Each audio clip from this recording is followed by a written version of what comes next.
Hello, I'm Hal Ottaway with the Wichita Postcard Club, and we're here for another Wichita Postcard of the Week. And today we're going to do things a little bit differently, but first, I'm always asked to be sure to remind people to please like us on Facebook and on YouTube. That helps keep everything rolling, and we'll thank you for that, for doing that. Today, we're going to have a special guest. We've never done that before with this little segment of Postcard of the Week, but this is a nice opportunity for me to introduce you to my friend Ray Hahn from Millville, New Jersey. Ray is a collector and an authority on postcards, a longtime member of the South Jersey Postcard Club, and we've all been introduced to each other by our friend Susan Lane, who lives in New York State and who comes to our show every year here in Wichita. But in any case, we're going to have Ray as a speaker at our next Wichita Postcard Club meeting, which is on February 6th.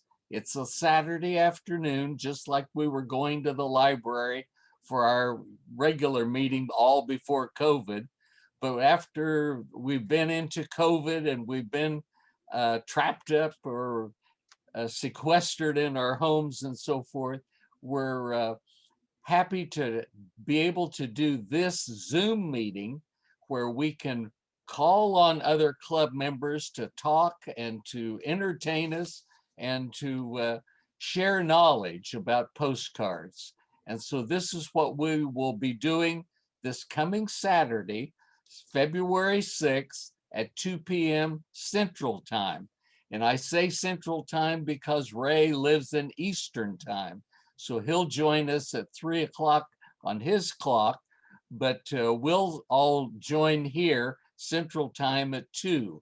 And for those in the other the Western and Pacific time periods, you'll make those adjustments. You'll know too. But Ray, I wanted to thank you for coming and joining and being a part of all this, and hope that you'll maybe elucidate and tell us a little bit about what it is you're going to be visiting about this Saturday. Thank you. Thank you, Hal. It's a pleasure to be here. Great.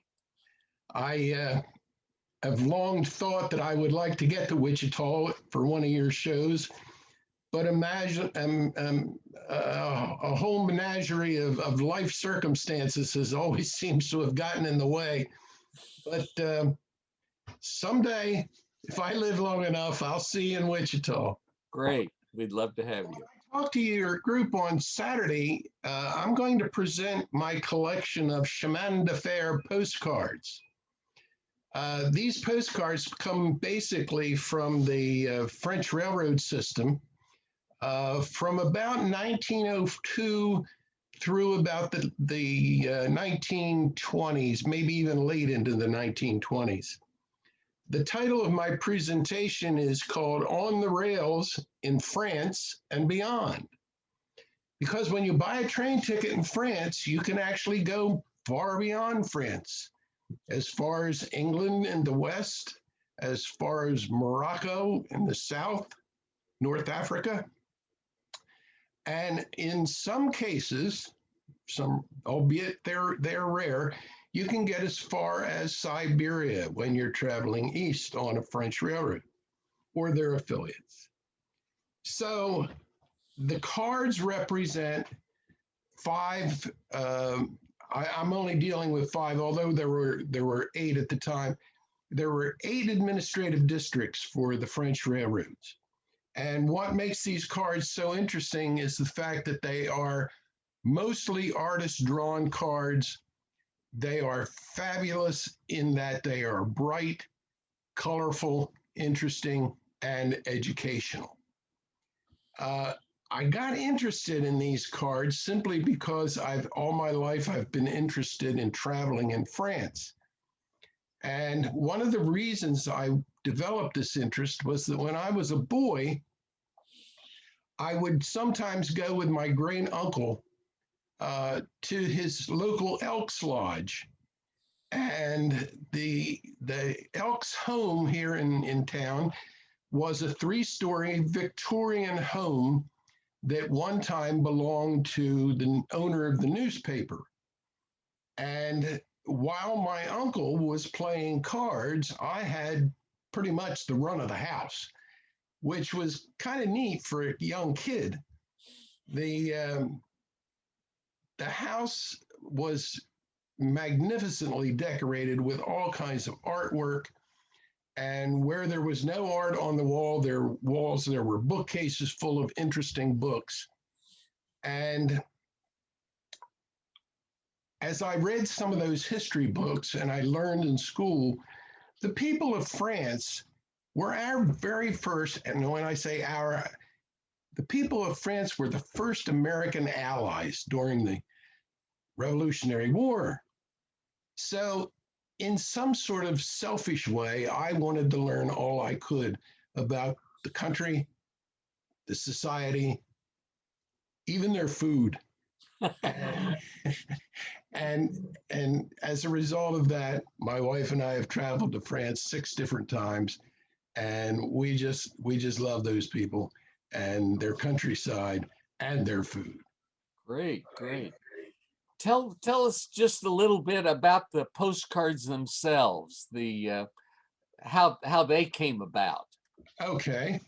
or how The, people got them. the idea came about originally by uh, giving the passenger an opportunity to have a souvenir of their trip. And the French railroad offices would print a ticket, and the ticket was about 7 or 8 inches long, and standard postcard width 3.5 inches. And on the short side, whether it be the top or the bottom, it didn't matter really, there would be a stub. It would be perforated so that when you got your ticket from the ticket office and walked onto the train, you would have this piece of paper in your hand with a perforated stub that you would break off or tear off and hand to the conductor so he could find your seat. Then you had a postcard in your hand that you could send to your friends or your family or your loved ones or anybody else for that matter. Sure. Now, surprisingly, today, when I collect these cards, there are only, well, a very small percentage. A very small percentage of the cards are used. So they were so beautiful, so collectible, even in their own day, that people thought, I'm going to take this home as my souvenir of my trip rather than send it to somebody who didn't have the same experience. Sure, sure. Oh my gosh. So that was the beginning of the cards, and of course, as time went by, they became collectible, and consequently, they've been rare and they're expensive, and yet they are so beautiful. I just can't resist them. Unfortunately, I only know one other person that collects these cards. So maybe what I'm doing is perhaps generating a little interest in the cards or even a little competition when I talk to your group on Saturday. Well, that sounds wonderful. How many were there? Do we have a checklist? Do we have a understanding of how many were in the set? Well, I can't answer that question, Hal, because I don't have a definitive one. Yes, yes. When I first started collecting them in 1991, I was at a postcard show in London. And at that postcard show, I met an old friend by the name of Alfie Harris. I'm sure somebody in your group might have heard of Alfie. Yes, yes. And He worked for a fellow by the name of Dr. Rich Moulton, who was a postcard dealer after his medical career, I think. And at any rate, um, Alfie asked me at that meeting or at that show what we were going to do after the postcard fair. And I said to him, well, we're going over to France. I want to visit the city of Bayeux because I've always been interested in the Bayeux tapestry. Yes. And for those who don't know what the Bayeux tapestry is, it's an altarpiece that was embroidered somewhere in the neighborhood of the year 1250. It's I think it's about 80 meters long, and it's presently displayed in a very fancy brand new building in Bayeux, very close to their cathedral. So I wanted to go see this tapestry. Well, as I'm talking to Alfie about this, Dr. Moulton says, I have a postcard of Bayeux. You're going to love it. Well, he disappeared for about 30 seconds, and back he comes with this postcard. That was the first one I ever bought. Mm. So I had trouble finding them at first, but they eventually showed up. And I don't know whether any of you guys know a fellow by the name of Ron DeBeal or not, but he's Sure. He's been to our show several times. Well, Ron lives in Holland. Right. And he was on the lookout for Chemin de Fer postcards for me. And one day, after I'd been collecting for about 4 or 5 years, I said to him, hey, Ron, how many of these are there? He says, I don't know. He says, I would guess maybe about 100. Well, Hal, at this point, I own 171 of them. Really? Now, wow. I know of 5 others. Yeah. So that would be 176. But I'm still searching for those last 5. And there's probably more. Oh. So you know what it all depends on? How many tickets they sold to that destination. That's true. Yeah. Yeah. Oh, that's wonderful. So, you can see our members or whoever's looking at this can see your enthusiasm and your knowledge about the materials. And all of that leads into my next question. I know that you're editor of the Postcard History online magazine. Yes, I am. And if you'd please tell about that a little bit. I just think it's such a wonderful story, and it's made for us sitting here in our homes alone, or maybe just with the computer screen. And how can we participate and learn and be a part of this? Well, it's funny you should ask, because can I brag a little bit? Please do. About 10 minutes before our meeting this morning, I got a call from my publisher, and he said to me, be careful where you step. There's shards all over the floor. I said, what are you talking about?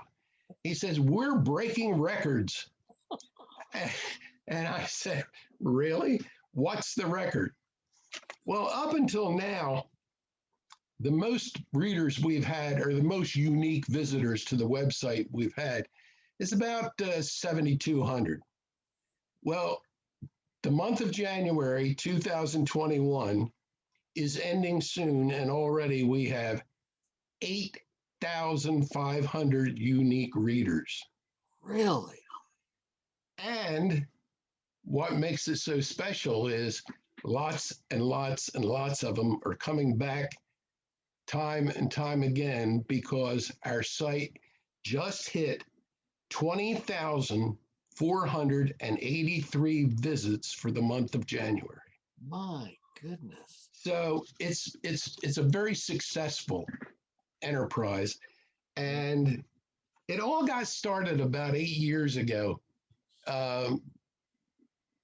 The publisher's name is Bill Burton. I don't know whether anybody in your neighborhood knows him, but I've talked to him on the phone. That's all. Have you? Yes. Bill lived in upstate New York, and well, actually, he lived in the same county as Susan Lane, who you mentioned earlier. Sure. And Bill retired around 8 or 9 years ago and moved to Delaware, so he's down in my neck of the woods now. And he said to me, I want to start an online magazine for postcards and the history that they represent. And he says, I want you to be the editor. I said, well, why on earth would you want me to be your editor? And frankly, he says, well, you edited the South Jersey Postcard Club newsletter for nigh onto a dozen years. And remember, this was 8 years ago. Sure. So it's 20 years now. And he says, you must have a lot of stories to tell. Well, let's face it, every editor wants a big audience. So I figured, well, if this works, it's going to give me an opportunity to have all those articles that we presented to South Jersey members get a wider audience. So Bill launched his magazine in May of 2019. And on the average, since then, we have published 4 articles a week, and that was 22 months ago. And it's, like I said, it's been very successful, and we are a 3-man team. The interesting thing about it is that Bill handles all of the business end of it, and that's done in Delaware. And I do the editing. I live in New Jersey, and our webmaster lives in Maryland. Wow. So the project is formulating, in 3 different places, so to speak. Sure. Now, the best part is right now, we are working with about 28 to maybe 30, 32 unique individuals who have made contributions to the website. And what's surprising is what their addresses are. We have writers in Canada, England, and Scotland. We have a promise from somebody who lives in St. Petersburg, Russia. And we have a promise from somebody who lives in Australia. But don't forget, Americans, their addresses are well represented too. We have 3 writers in California. We have 3 in New York, 3 in New Jersey, 2 in Delaware. And we also have writers from, I'm going to read this list to you: Texas, Alabama, Kansas, North Carolina, Michigan, Florida, Virginia, Pennsylvania, Kentucky, and probably some I've forgotten. So we've got a cadre of people who are interested in history. They're making contributions. I'm doing the editing. Bill's paying the bills. Kevin's just uploading the sites to the internet. So the long and the short of it is, I just want to invite everybody to come join us. We're at postcardhistory.net. There's nothing easier than that. Postcardhistory.net. And I'm proud to tell you that as of last Thursday, we have published 350 articles. Wow. So if you set that alongside of some of the postcard magazines we've seen over the years, there's a lot of reading there. Sure. And if you go to postcardhistory.net, you could spend the whole day reading all about postcards. It sounds like lots of people are doing just that, and good for them. I'm proud to say, yes, they are. And really, I welcome each and every one of them. Right. That's wonderful. You want to know the best part? Sure. It's free. Okay. Wow. No membership requirement. Okay. I've got on there several times over the last few years, but one of the first things they ask is to fill out a little form about your name and where you are from and your email address. So that allows you to be notified when new issues come out. Is that right? Every Thursday, we publish something called our week, our what do we call it? Oh, we call it our blast, and it's provided by the same company that distributes your newsletter, Okay. Constant Contact, Yes. and that goes out every Thursday morning, and it announces the articles for the entire week. Now Oh, we publish on Sunday, Monday, Wednesday, and Thursday.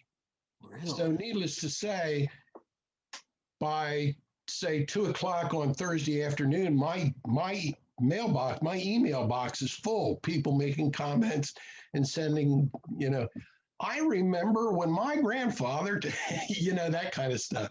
Or I found a card just like that in Aunt Sally's attic. Yeah. Uh, so it was. It's an interesting experience hearing people from all over the world Yeah. making comments about what they're reading on our website. Yeah. And one of the features that we have is a mystery card. And here's a story that I find hard to believe.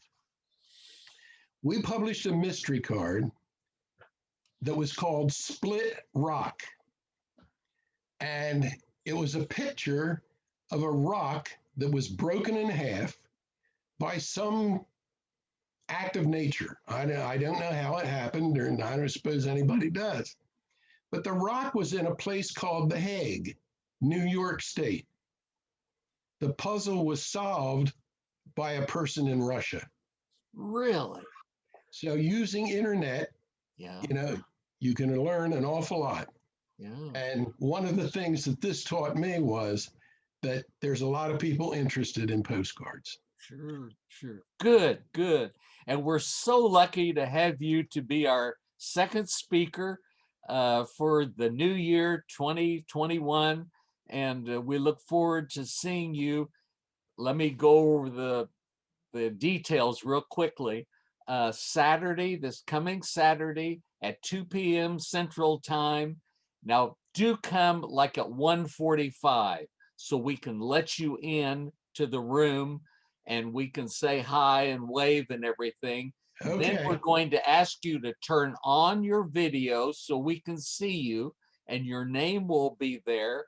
But please push the button that mutes you so there's nothing. So if there's any background noise, children or pets or whatever, we won't hear that. We'll just be focused on you, Ray. That's what we'll be Okay. hearing. But we'll come Okay. at 1:45 next Saturday, February 6th, and we can't wait to see you and to hear about everything in this wonderful series of cards. And thank you for doing this. And Alan would want me to say, go Chiefs. Okay, thank you very much, and we'll see you soon. Bye-bye.